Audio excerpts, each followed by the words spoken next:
Je te donne 7 piliers sur lesquels se construit une vie plus élevée, plus forte et plus libre.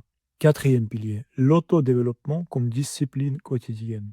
Le développement personnel, ce n'est pas une inspiration du dimanche.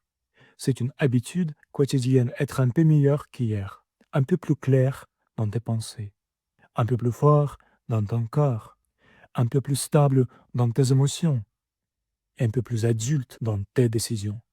Cinquième pilier, et je l'appelle l'aristocratie de l'esprit, dont nous avons un déficit aujourd'hui.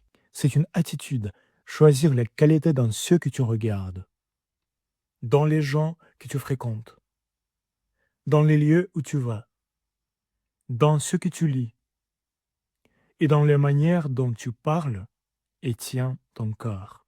Sixième pilier, la discipline et les priorités. Si tu ne sais pas ce qui est important pour toi, tu vas vivre comme ça vient. Et ce comme ça vient mène presque toujours à la déception.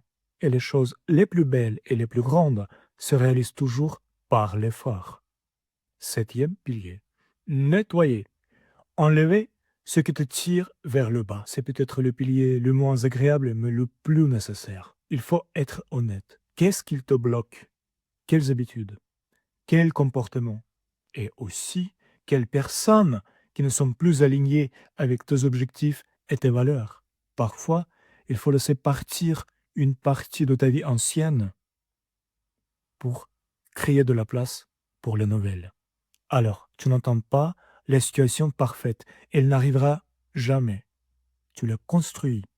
Tu changes ton système, ton entourage, ton langage, ton temps, ta discipline, ta culture de vie, l'aristocratie de l'esprit et tout ce dont tu dois te libérer.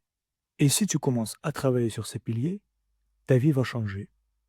Et le monde, la réalité, va commencer à te répondre différemment.